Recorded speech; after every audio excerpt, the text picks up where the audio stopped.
வாக்குண்டாம் நல்ல மனமுண்டாம் மாமலரால் நோக்குண்டாம் மேனி நுணங்காது பூக்கொண்டு துப்பார் திருமேனி தும்பிக்கையான் பாதம் தப்பாமல் சார்வார் தமக்கு. இந்த வீடியோவில் நம்ம பார்க்கக்கூடிய விஷயம் அப்படிங்கிறது மே மாதத்துக்கான பலன்கள். இந்த மே மாதம் அப்படிங்கிறது ஆங்கில மாதம் மே மாதம் அப்படிங்கிறது சித்திரையினுடைய 18ஆம் தேதியிலிருந்து ஜூலை மாதம் தொடக்கம் வரைக்கும், அதாவது சித்திரை வைகாசி 17ஆம் தேதி வரைக்கும் இருக்குது. மொத்தம் 30 நாள் இருக்குது இந்த மே மாதம் அப்படிங்கிறது. இந்த 30 நாளுக்குமான பலன்கள் அப்படிங்கிறது என்ன, 12 ராசிக்கும் அப்படிங்கிறத நம்ம பார்க்குறோம்.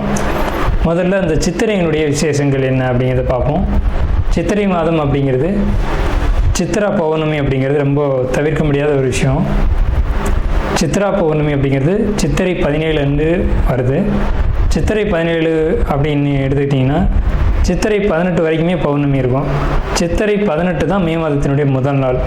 அப்போ இந்த மே மாதம் தொடங்கிறது சித்ரா பௌர்ணமியில் தான் தொடங்குது. ஸோ இந்த மே மாதம் மிகுந்த சிறப்பு வாய்ந்த மாதம் அப்படிங்கிறத நம்ம தெரிஞ்சுக்கணும்.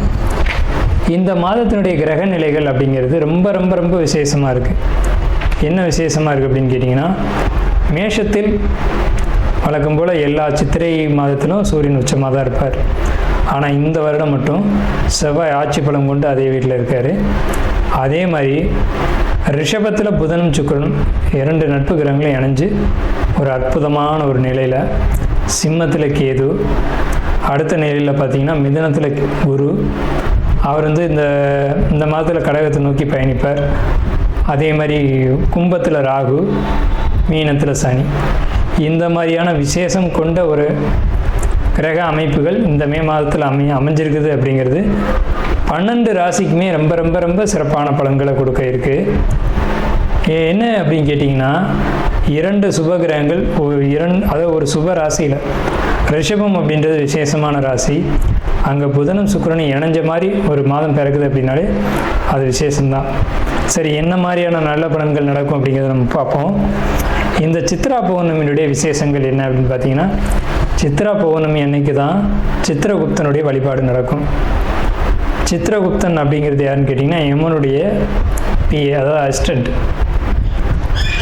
இவர் தான் பாவ புண்ணிய கர்மா கணக்குகளை கையில் வச்சக்கூடியவர். ஸோ இவரை வழிபடக்கூடிய நாள் தான் சித்ரா பௌர்ணமி. அது மட்டும் இல்லாது ஒவ்வொரு குடும்பத்திலையும் அந்த குடும்பத்தினுடைய கன்னி தெய்வங்களை வழிபாடு பண்ணக்கூடிய மாதம்தான் சித்ரா பௌர்ணமி.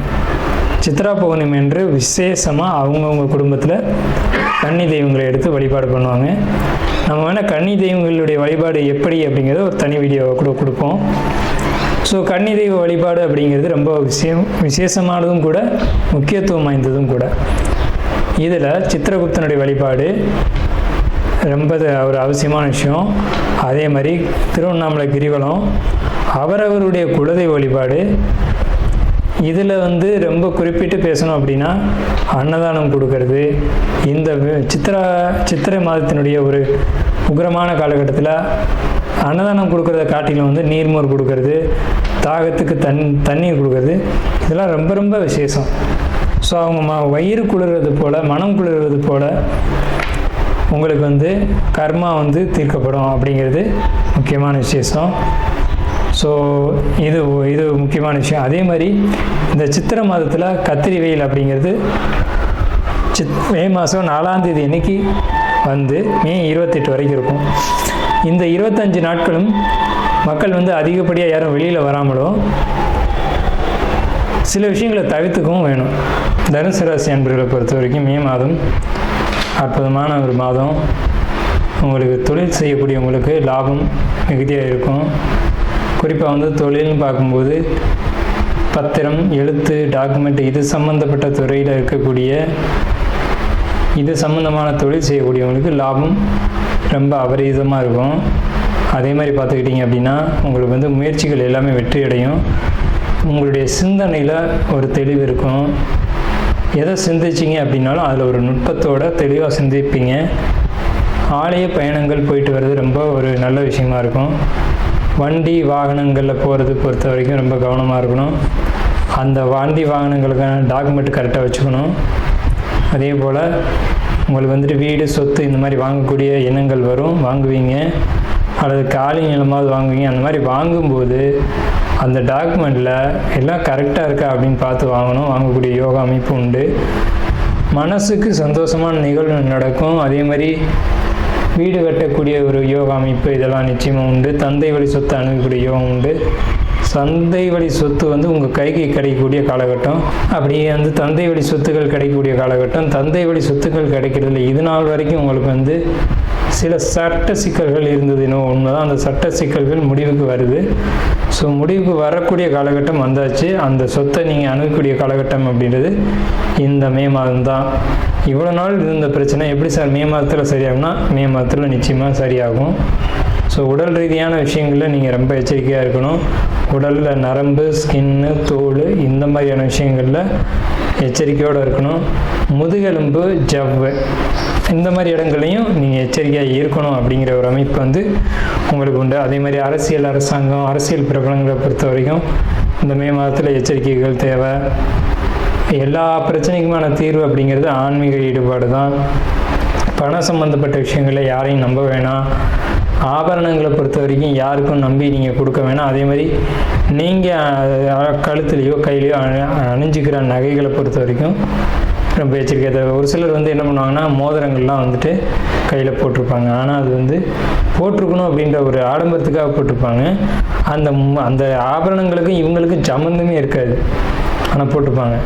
அந்த மாதிரிலாம் போடும்போது என்ன ஆகும்னா, இந்த டைமில் உருவிட்டு போயிடும். ஸோ அந்த மாதிரி இல்லாமல் கவனமாக இருக்கும்படியாக ஒரு நூல் சுற்றியோ டைட்டாக இருக்கும்படியோ நம்ம உடலில் அணிஞ்சிக்கிறது அப்படிங்கிறது ரொம்ப பெஸ்ட்டு. அப்புறம் போச்சு அப்படின்னு சொல்லக்கூடிய ஒரு சூழ்நிலைகள் வந்துடும். மாதத்தில் பனி சுமைகள் அதிகமாக இருக்கும். பனி சுமைகள் அதிகமாக இருந்தாலும் உடல் ஆரோக்கியத்தில் கவனம் செலுத்தணும். கடன் வாங்கி கடன் அடைக்கக்கூடிய காலகட்டம் தான் இது. முழுசும் கடன் அடையும் அப்படின்னு சொல்ல முடியாது. கடனை வாங்கி கடனை அடைச்சிட்டு நீங்கள் வந்து ஒரு ரிலீஃப்க்கு வாங்க. பின்பற்ற காலத்தில் வந்து இந்த கடன் சுமைகளுக்கான படிப்படியான முன்னேற்றங்கள் உங்கள் வாழ்க்கையில் ஏற்படும். நாம் இதுவரைக்கும் பார்த்த ராசி பலன்கள் எல்லாமே பொதுவான ராசி பலன்கள் தான், 12 ராசிக்குமே. இப்போது உங்களுடைய தனிப்பட்ட பிறப்பு ஜாதகம் அப்படிங்கிறது உங்கள் ஜாதகத்தில் தனிப்பட்ட பலன்களை கையில் வச்சுருக்கோம். உங்களுக்கு ஜோதிடம் சம்பந்தமான சந்தேகங்கள் இருந்தாலும் சரி, அல்லது ஜோதிடம் பார்க்கணும் அப்படின்ற எண்ணங்கள் இருந்தாலும் சரி, இல்லை ஜோதிடத்தில் சந்தேகம் இருக்குன்னு நீங்கள் நினச்சாலும் சரி, நம்ம நம்பர் வந்து கீழே ஸ்க்ரீனில் தெரியுது. அந்த நம்பருக்கு காண்டாக்ட் பண்ணி நீங்கள் எந்த நேரத்தில் வேணாலும் நம்மக்கிட்ட பேசலாம். இல்லை ஜாதகம் பார்க்கணும் அப்படின்னாலும் நீங்கள் அப்பாயின்மெண்ட் வாங்கிட்டு எப்போ வேணாலும் நம்மளை காண்டாக்ட் பண்ணி ஜாதகம் பார்த்துக்கலாம். நன்றியும் வாழ்த்துக்களும். வாழ்க வளமுடன்.